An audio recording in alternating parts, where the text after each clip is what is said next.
is up, everybody? Welcome to yet another episode of Father Dynasty. I'm your fatherly host, Chew, here in the manhole, here to talk a little fatherhood and a little Dynasty fantasy football. And talk about Dynasty we will. I have a very special guest with me today. He is one half of the Pretend GM. He is a fantasy football analyst for the Football Guys. He owns 2 fitness studios. And when he's not spending time with his family, he's dishing out vigilante justice in his Millennium Falcon. You can follow him on Twitter at Alfredo Brown GM. Alfredo, how are you doing, buddy? Oh man, I'm great. That was a pretty sweet intro right there. I like it. You kind of put everything all into one. But I'm doing good, Chew. How are you doing, my man? Doing very good. Ready to. I'm going to start it off. We're doing a little keep trade cut. It's a nice icebreaker. You know, every guest. Let's do it. They get their own, and I think these 3 and maybe a bonus one that is personally my favorite. It'll say a lot about you in a good way, I hope. Oh boy. All right. I'm a little nervous. All right. So first one. So we've got. The category is comedic movies with a less than 50% critic score on Rotten Tomatoes. And okay, that is a very long category name, but I had to refine it down because there's a number of, I think some would call stupid movies that I think we can both appreciate. And a couple of these did not get to make the cut because apparently they were closer to like 70%. And I was shocked by that. So these are extra stupid, apparently. So the 3 I've got: keep, trade, cut. Keep, of course, best. Cut, third. And then trade, of course, second. So all right, we've got Semi-Pro, Super Troopers, the original, not the sequel, no offense, and Nacho Libre. So what are you doing here? All right, so this may not be popular, but I'm going to keep Nacho Libre. Oh, very popular. Okay, all right, cool. So I'm going to keep Nacho Libre. I'm going to trade. Oh man, that's a tough one because I kind of see both these the same. I guess for rewatchability, I'm gonna trade Super Troopers because that would probably be 2. Yep. Semi-Pro, I like Will Ferrell, but that was not one of my favorites of his. Fair enough. Would you say, just in your opinion, is it Semi-Pro or Blades of Glory? What is the better in those 2? Oh, Blades of Glory. Okay. Blades of Glory, 100%. There's so many more quotable moments from that, and I think that was before Semi-Pro, so I was a little bit younger, yep. And I just remember like seeing that with like my buddies from high school and enjoying that in the theater. So yeah, definitely Blades of Glory. Yeah, only Will Ferrell can make fun of my humps of the Black Eyed Peas in just the weirdest way possible. And it lasted forever. Like it's still around. It's still a thing. It gets referenced in songs. It's a GIF. Like it's everywhere. Oh, it's comedy gold. Yeah. Well, I can already tell that we're off to a great start, but this next one, it gets tougher, I will say. So this next one, let's bring it on. It's your favorite of your favorites, and I do want to clarify for yourself, for the listeners, your wife would be the de facto number 1. We know that. That's just out of the way, that she's number 1. Okay. But what we've got here is Star Wars, Batman, and your 3 dogs. So I have to choose my favorite out of my dogs? No. And Batman? All 3 of them, you get to lump them in together. I don't know if that helps or not. Thank God. Yeah, you don't have to pick your 3. Yeah. Okay, so all 3 dogs, that's 1. Yep. And then Batman and then Star Wars. And I have to pick my favorite between all of that? Which is tough because with Batman and Star Wars, it does encompass. Batman encompasses every Batman. Star Wars, of course, encompasses every Star Wars. Yeah, this is kind of wild. Okay, so I think let's do a process of elimination here, right? I think I automatically have to eliminate Star Wars because Batman's been in my life longer. Okay. Been there for me longer. That's just it. I think I started watching Batman when I was like 4. And Star Wars, I was like 7. Yeah. Because I could kind of sort of comprehend what this old movie was going on with the laser sword. Man, the dogs. That's not fair. My wife's not going to listen to this, so I don't know. Oh, man, I feel bad. I'm sorry, Batman. I got to go with the dogs, man. The dogs can love me back. Batman's never loved me back as much as, I have the love for it, for the comic around me, man. It's the dogs. Like my dog's even named Leia for Star Wars. That's incredible. We got a little guy, he's like what is he? He's a Maltese poodle. His name is Zeus, and he's like 8 pounds, but we give him the big boy name. Got to. And then we got a Chihuahua. So yeah, the dogs, man. It's got to be the dogs. Some people, some of those true Batman fans might come against you, but I think in the end of the day, you keep the household safe, keep the dogs number 1. I think you can't go wrong there. I mean, they sit here in this studio that I have, this office. It's got a window like right over my shoulder over here, and they hang out on a chair. and they just sit looking out the window all day, and they make sure they keep the neighborhood safe. Like That's awesome. The UPS comes by, FedEx, nope, they're barking, and they can just throw the package and run. So they keep you safe, just like Batman. Well, I was going to say, in a way, they are dishing out their own vigilante justice. So I think you're good there. Yes, exactly. And to get to a topic that I know we both care deeply about, and that is Dynasty Fantasy Football. So, Yes, sir. So this category here, so what would you say is the best tiebreaker in a rookie draft? So when you've got your pick, you've done your research, both on the number side, on the film side, and everything. The three I've got here, would it be your film grade or your overall film analysis? Would it be your analytics or certain metrics that you kind of stick to? Or would it just be your gut? Oh, man, that's a tough one because I have come across this before. And, I feel like this is kind of such a cop-out answer. I feel like when I have gone with like the analytics and, like try to stay true to your board and all that, it's ended up not working out for me. And like, I'll say, like, okay, well, this guy, I have to draft him here, right? Because he's so high in everyone else's rankings that I'd be crazy to pass up on him. And then I go, my gut tells me to take this guy. And like, that's what happened last year where, like I took Diami Brown a little early and, I took, who was it? I took Trey Lance pretty early, even though I wasn't sold on him. I was like, you know what, but he's such a game changer at quarterback. And, we'll see how that turns out. But like, I just passed on dudes that my gut was telling me to go for. And I think it's the gut. I think it's kind of like, what's the rule in the SATs, right? Like whatever your first guess is, that was probably the right answer. That's what you got to stick with, man. So like stick with your gut when you get into that mode. Yeah. Don't have you erased every single answer to be just like, all right, now there's a hole where I was supposed to answer the question. Right. And I've got the bonus here. So this is one that's near and dear to my heart. Not so much a keep, trade, cut, but you actually get to pick three things. And this might be tough, but it's probably more fun than the last three categories we did here. Okay. So my wife and I, we're kind of retaking over half of our basement because since we moved to this house about a year ago, it's basically been our toddler just gets to run around. He has his toys everywhere. We have gates so he doesn't, get in too much mischief, but it's been his and that's been fine. But we want to have some fun too. So we bought ourselves a pool table. We got a dartboard. My wife made me a little shot ski. So you got 4 people lining up ready to take a shot together. So we're taking back a little bit. And my wife's idea, so she decided for a decoration, we would get movie posters and frame them. So beautiful. I got 4 and she got 3. We would have done 4 and 4 for equality, of course. But the wall wasn't big enough, so that couldn't happen. Right. So the 4 that I picked were Anchorman, Boondock Saints, Goldfinger, and Jaws. And my wife picked Harry Potter, which she tried a different one. I think this one it's not for the specific movie per se, but it's a cool graphic with Harry Potter with the in the background. You see Hogwarts. It looks really cool.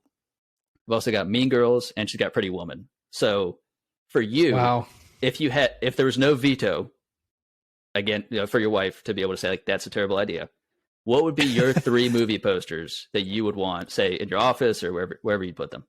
I love this question because I have thought about this so much, and this is something I've wanted to do. Like one day when I have a lot more money and I can I make like a movie room or theater room, this is what I want to do. So okay, so I mean, first I do have a like original 1976 Star Wars Episode 4: A New Hope poster. So I have that. So wow. that so would be yes. So that would be one immediately. Oh no, actually no, let's take that out. I already own it, right? So let's go. I gotta get 3 new ones. So let's do this. All right. So Back to the Future, for sure. Nice. And the original too. Like I'm not even a sequel guy. I do like the sequel, but the original. Oh man, this is tough. I used to say The Dark Knight. I think I'll still stick with that. The Dark Knight would be a good one for me to get.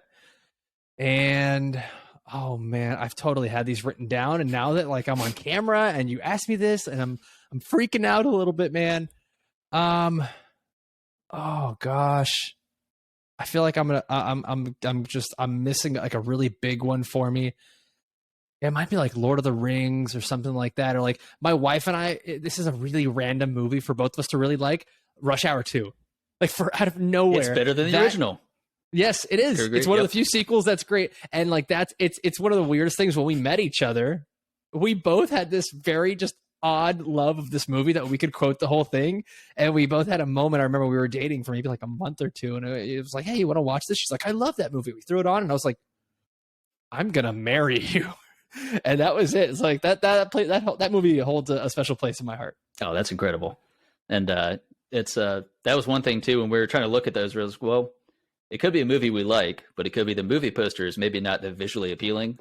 And there could be movies that are kind of okay, but whether it's the color scheme, whether it's just kind of, the actors they choose to put in the movie poster was kind of right. the one. Because in the Boondock Saints one, I wanted to get that one regardless, but it actually has kind of like in like the background, like you can barely see it, the prayer that they say when they execute, for lack of a better word. But it's kind of like in the background a little bit. So you know what? Fun fact: I have never seen Boondock Saints, and so many people have told me like, "Oh, it's a great movie. You have to go watch it, man."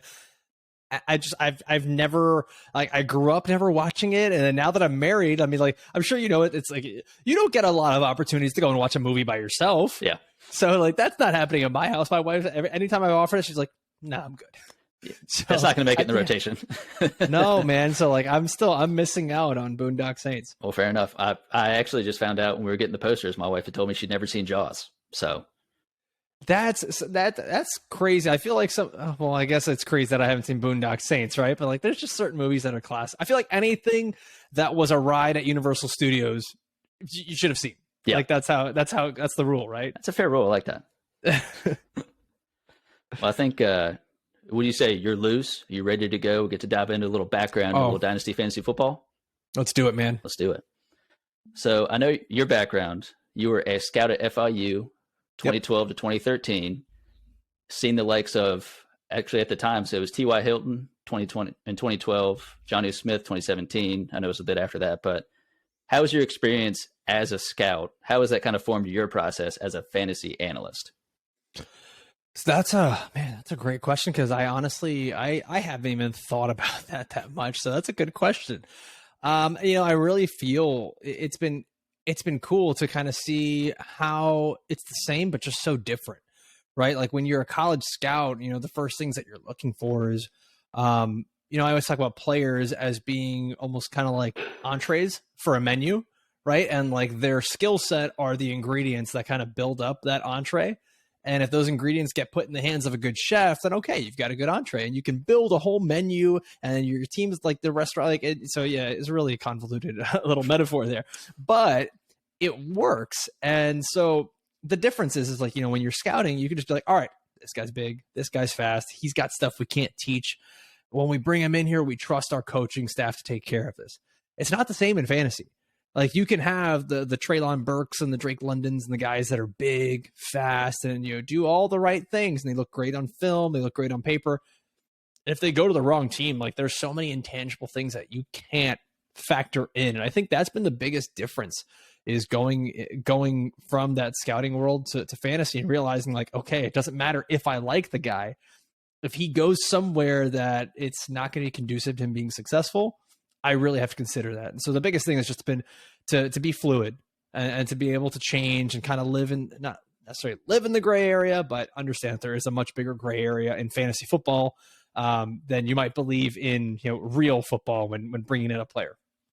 That's a very good point, because I mean, having that background of saying, oh, maybe when you're doing your film grades and you have maybe a scoring system that roughly you can kind of take a template that you had used before, just be more familiar with when you're going to grade film. You already know what you're looking for. But there's a very good point that the more factors you add that you don't control, the more kind of chaos ensues. And that even assumes, of course, if these players do stay healthy, there's just so many things that once you get to the next level, there's the contracts, like you said, there's the coaching. So that's very interesting to say that. And another thing that I found incredibly interesting about your background, like what you do, is you own 2 kickboxing fitness studios.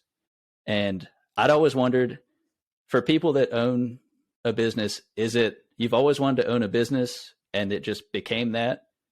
Or was it you've always wanted to own a business and you always wanted to be in the fitness arena, and that kind of worked out for you? So how did that happen? So yeah, I'll give you like the really abridged version of it, because this story gets really long whenever people ask. So I'm going to give you like kind of the condensed version of it. I was working in radio a while back, and I was an intern. I came up and became a producer in the show, and The more and more experience I got, I went to my boss and I was like, hey man, I really think like I can get a shot. If I can get a shot to do like a late night show, weekend show, something like that, it could be good for me. And he was like, listen, you're 23 years old. Sports radio, no one listens to a 23-year-old on the radio. You're gonna have to be at least 30 before you're on air. Da da da da. And I was like, all right, this ain't for me. And this was like a young time in my life where I was transitioning, where I had transitioned from the scouting industry too. Because at the time, I was Mario Cristobal's sandwich boy for a year as an intern, getting him like his lunch and stuff like that. And then it turned into a job. And then when he was let go, everyone was gone. And so that made me realize, like, okay, I don't want my fate to rest on someone else's shoulders.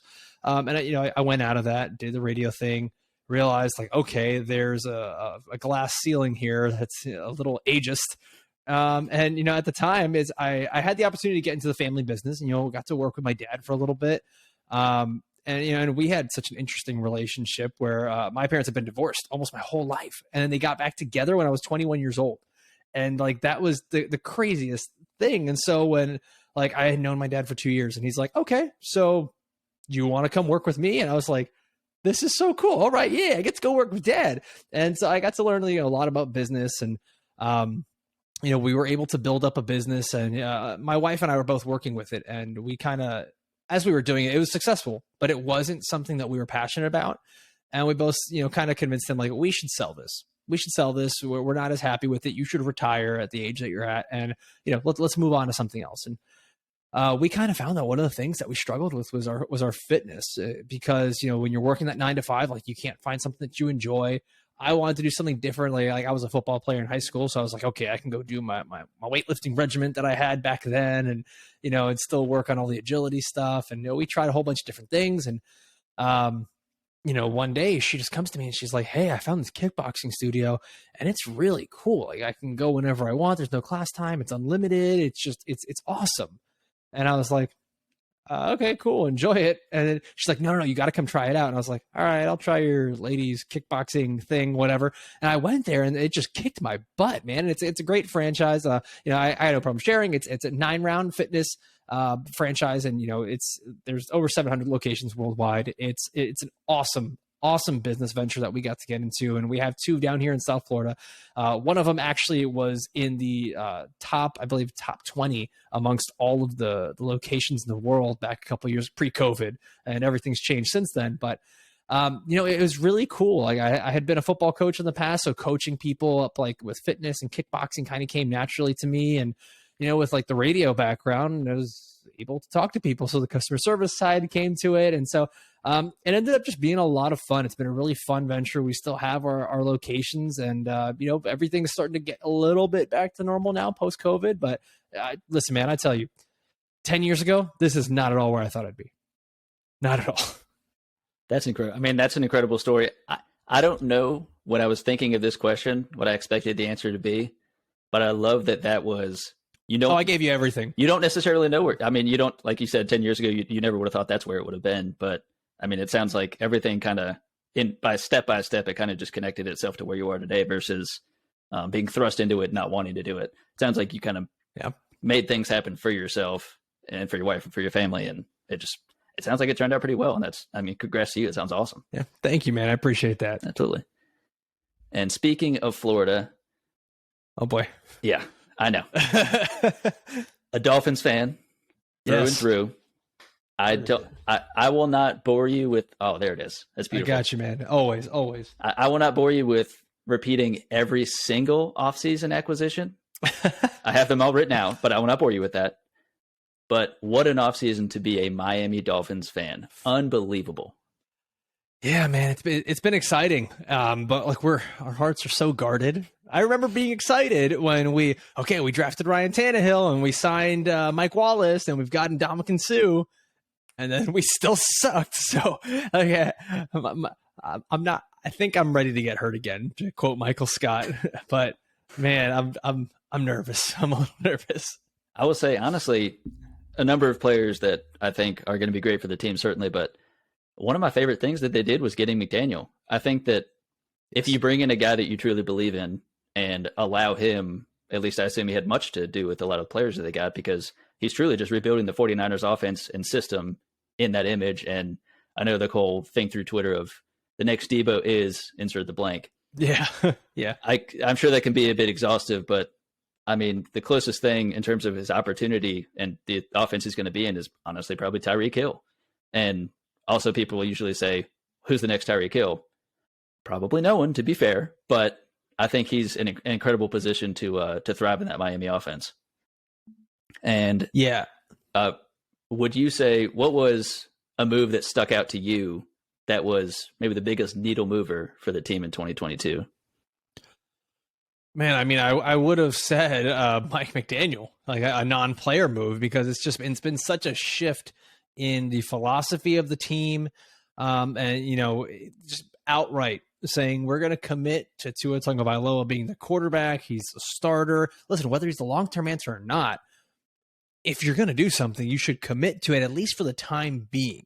And it's fine what they're doing, hedging their bets. They have picks for next year. And if Tua doesn't, perform this year, then okay, you go out and you get your next guy and you just keep going.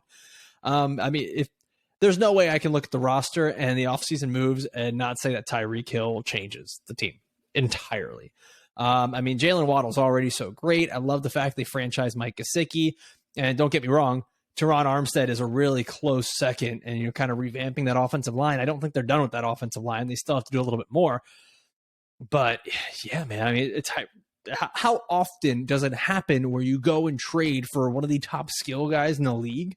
It's just crazy. It's crazy. And you don't even think that a guy like that is available. And I remember how fast it happened. Like I was getting my hair cut and my phone kind of vibrates and I'm just like, what's going on? Oh, Dolphins and Jets interested in Tyreek Hill. What? I was like, okay, cool, man. Let's see what happens. I was like, I'll probably get some news when I get home. Like 5 minutes later, it's like, now it's just the Dolphins. Oh my God, it's happening. And then all of a sudden, like by the end of my haircut, like I'm looking good. Now all of a sudden we got Tyreek Hill and I leave that place, the barbershop. And I'm just like, this is the best day ever, So, I mean, Tyreek just brings a totally different dynamic to the team. It's kind of like having two guys that can do the same thing on each side. And so it's pick your poison, right? Do you want to get beat by Tyreek? Do you want to get beat by Jalen Waddle? And I know everyone in the world is saying this, but Tua's got no excuses this year unless like there's just a whole ton of injuries that take place. But he's got weapons, man. Mike Gesicki, Jalen Waddle, Tyreek Hill, and then the running backs. I think that the moves at running back have been a little underrated. Chase Edmonds is actually, I would probably say that's my second favorite move of the offseason. Chase Edmonds, just because of what he brings in the running game and what he brings to pass blocker. As a pass blocker, he's just outstanding, man. So those would be my top two. Yeah, that was another thing when I was writing that question. It's like, I mean, when I looked at this list of what they did, it's really so tough to pick one. But I mean, that's certainly a good thing. If you feel like you've secured a position, get two more players to that position. Because I mean, if things do go wrong with injury or that sort of thing, if someone steps up that you didn't expect to, it's an embarrassment of riches to have that many weapons versus if you have enough weapons, if anyone goes down, you're shit out of luck, so to speak. Right. So if you had a fantasy flag to plant for this team, if there was someone who you felt like, I feel strongly that this person's going to be wide receiver X at their position, or maybe a stat prediction, what would be one that you feel comfortable but uncomfortable planting? So this is for any player? Any player on the Dolphins. Okay, on the Dolphins. Got you. Wow. And it could be as broad as saying, I think they'll be top 10 at their position. So not like they have to be the 6. If not, yeah. I mean, so I think it's kind of hard for Tyreek to not be top 10 after what he's just been able to do for his career. And I think that Mike McDaniel is going to be really, really creative with him. But I think it's kind of a cop-out, so I'll give you a better answer. I think Jalen Waddle still has a lot of value. I think that last year we only saw just a small portion of what Jalen Waddle can do. And I think that we can't go into the next year expecting him to be the exact same guy who's going to be just a reception monster, who's getting low yards per target. That's not typically what he's done in the past. He's been a guy that's been a high yards per target, high yards per catch guy at Alabama. I think that now, especially with him getting the second corner on him and things opening up a lot more in that offense, you might see a lot more explosive plays from Jalen Waddle. So it might not be this kind of high floor PPR guy, but he could become kind of very similar to what we've seen from Tyreek and some of these more explosive guys. So I think that at least from a fantasy standpoint, people are starting to devalue Jalen Waddle a little more than they should because of the Tyreek signing. And if anything, I don't know that necessarily helps, but I think there's a good possibility that these guys could really stay the same. I like that. And another thing just to say, you know, with Waddle, always, certainly watching him in Alabama, yeah, it's true. I never really thought that once he got to the NFL, him becoming a PPR monster, I think he broke the rookie wide receiver record for, is it receptions? Yes. Is that correct? Because he broke that, and then Chase, of course, broke the yards. Which, yes. What a year to be in fantasy. But it's given us unfair expectations of rookies, man. You know, we thought Justin Jefferson was like, okay, now to calm down. And then these guys come. It's like, what are we supposed to assume at this point? Right. We're all going to be so disappointed with this year's class if they don't go out there and break records. It's going to be wild. Absolutely. So keeping on the Dynasty Fantasy Football topic, what would you say, you know, got you into it? What was the first league that you got into? You know, was it some hometown, some buddies that you went to school with, something like that? Yeah. So, I mean, I had been playing fantasy football for a while, mostly redraft. And, you know, my college buddies and I, we started a league, and it was a redraft league. And, you know, every year we would do kind of this annual trip where we go and we spend time out at a cabin. And one of the big events during that trip was, let's do our fantasy football draft.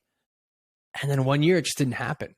Everyone was like, no, I don't want to do it. It takes so long. And like we had always done it auction style. And that's one of the reasons it takes so long, but it was so fun. And it gave everybody kind of like a fair vantage point in this. And it was just one of those years. Everyone was like, no, we're not doing it. And the league died. Oh, no. And when that happened, it just made me realize, like, man, like that kind of sucks to take something that we've been doing for so long together, and you kind of lose that tradition over the fact that people don't want to do a long draft every year. So it's just like, okay, you know, I had never done Dynasty before, but I guess let me try it because it keeps everybody together for a while. And you do the one big draft at the beginning, but then like you really get to treat this like you're the general manager of a franchise. And, you know, like that as a kid, that was always my dream job, become the real GM, not the pretend GM, but real GM of the Miami Dolphins. And so I was like, you know what, guys, like I a couple of the guys still want to do the league, and we brought in some more. And we said, let's just do a Dynasty league, man. That'd be really cool.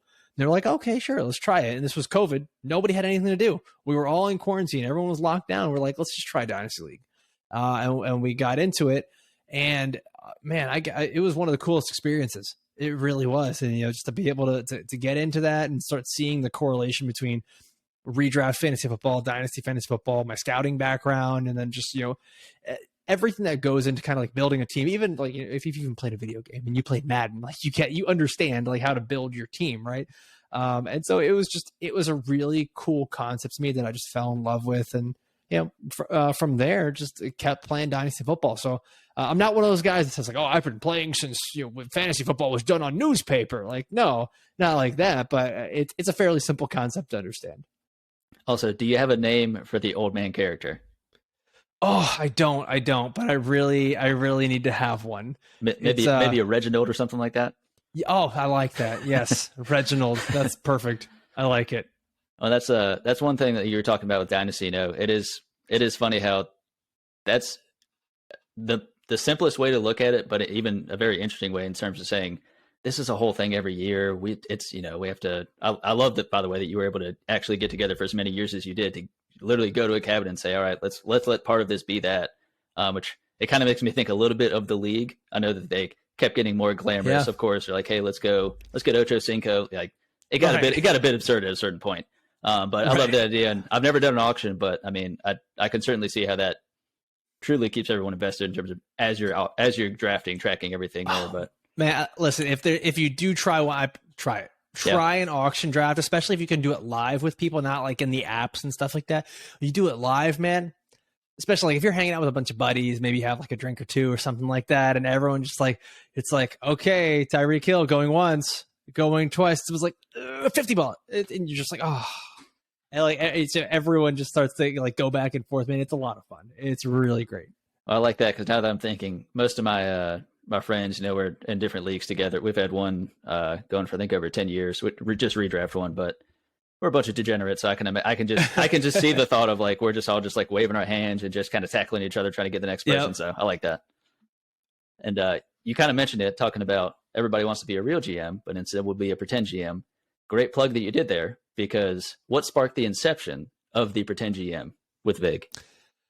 Oh man. So little known fact, I had actually done a podcast before this, and I had done, I want to say like 20, 30 episodes, and it was with a couple friends, and it was like really makeshifty. Like we just kind of like grabbed a table out of my garage, and all three of us sat around the table in the room. And it was such a mess, like every week to try to like, okay, everyone, let's get here on time. And like, I was the one doing all the research and stuff, and we'd put together something, and it just wasn't good. It was, and like, that's, to be honest, man, like, and that kind of tells people who are trying to break into the industry is like, your first time's not going to be good. Like it may not, like maybe you hit the ground running, but maybe you don't. The first show I ever did was not very good. And, I kept trying to like make it go and make it happen. And we got into the off season. I was like, hey guys, like my other two co-hosts, like, let's do an episode. And they're like, nah, we're busy. And I was like, okay, let me see if Vig, is available. And I brought him in, and like we did one episode together, and I was like, this is good. Like this works. And I kind of let it die at that point, and I focused more on the business. And then, about 2 years later, I decided, like, you know what, man, like COVID came around and everyone's stuck in their house. And I think literally everyone started a podcast at that time. And I was like, all right, let's give this another shot. And I did a couple solo episodes, and I was like, this isn't bad, but it's hard. It's really difficult to go alone. And, I just decided, I said, like, Vig, why don't you come on, man? Let's talk. And we did one episode, and I was like, this is good, man. And I was like, I convinced him, like, do you want to stick on? And he was like, yeah, let's just keep doing this. He's like, I need the escape from medicine. Cause like, he's a doctor. And so he was constantly treating COVID patients. So for him to just get away for a moment and have that mental clarity to just be like, I'm just talking about football. It was such a nice escape for him. It was a nice escape for me. And it honestly just blossomed into something great. It's actually, so today is April 15th that we're recording this. Tomorrow will be exactly 1 year since our first episode released. So that's a really cool little milestone that we've gone this first year, 80 episodes, man. It's been a hell of a ride. And it's unbelievable in terms of just what you've been able to do in such, again, you said a year, but such a short time realistically in terms of how it's grown, the rate it's grown. I think certainly you and Vig bring something different in terms of, it's not just your backgrounds of a former scout and a doctor. There's a clear kind of give and take between you guys that it's entertainment, no question about it. But it's kind of like you balance the entertainment, you balance the tangible, actionable advice, and you also certainly peppering in, when it's using terms, it's kind of taking a second to be like, hold on, for those that are new to this, let me talk you through what this is. Let me tell you why it's important. And then you jump right back into the topic. So it kind of, anyone that's listening to it that has any sort of interest in Dynasty fantasy football, you keep them coming back. And that's pretty clear. Yeah, that was kind of the idea. Is like, since I teach people how to do kickboxing, and Vig is actually a teaching physician. He's taught a bunch of students. And so we both kind of like had this idea, like, what could be our niche? Like no one else really does that. They kind of just assume that if you're tuning into the podcast, what's going on. And like it's something as simple as ADP, Vig was like, no, we got to explain what that means. I was like, really? He's like, yes. Not everyone knows these acronyms, man. And so I was like, all right, let's do it. And so he was really the driving force behind it. Like, I got to say, like, I would not be doing anything that I am today or guesting on different pods if it wasn't for Vig being there, pushing me and just being such a good co-host and a good friend, man. Like he is the lifeblood behind that thing. That's great. You can truly feel the brotherhood. I love to hear that you say it that way. And you guys are in it for the long haul. And I'm very glad you guys decided to start it up 2 years later. Thank you. And in terms of that, in terms of your business, everything that you really do, how do you manage that work-life balance? What is maybe a tip that you have? If there's a saying you just say to yourself when it's just getting nuts? It's I gotta be honest, it gets so difficult. And like, I've actually had to stop sometimes. And even in my free time, I find myself like everything becomes habitual, right? And like, it just becomes a habit where you're just like, okay, let me keep doing my research. Let me keep prepping for the next episode. Let me, start looking at this, looking at that. Cause like when it comes to our show, like I cut the audio, the video, I create the graphics, like a lot of the stuff is scheduling guests, things like that. And then for the business, I primarily run that. And so it's just, just from the personal standpoint, it gets hard. It gets hard to just shut that off. So sometimes it's here's a kind of a stupid movie. I don't know if you've ever seen it, but it's a Hot Fuzz. Yeah. And so like one of the jokes that he makes is like, you don't know how to switch off. And like, that's kind of like my thing is like, I try to teach myself and remind myself to switch off. And like, you don't have to be in work all the time. So I remember my brother-in-law asked me, when's the last time, what have you played this video game? And I'm like, no, dude. What about this one? No, man. He's like, well, do you play video games? And I'm like, dude, I don't remember the last time I played a video game. And like, so it's kind of get myself switched off. Like I'll throw on NCAA 14, like I have that on the old school PlayStation. Every once in a while I'll play like a Batman game, or someone gifted me the new Guardians of the Galaxy game for PlayStation. I'm just playing Halo with the wife. So like video games has been a good way to kind of decompress. But I'm not gonna lie, I'll admit it. Like I still watch the cartoons that I watched from when I was a kid, like Batman the Animated Series and like Justice League stuff. And like if it's on HBO Max, I'm probably watching it, man. Like it's a great way for me to just decompress and not think about being an adult for a moment. Like I could be a kid for that 30 minutes of that episode, then go back to real life. Yeah, and so you would say those cartoons still hold up, right? Oh, dude, 100%.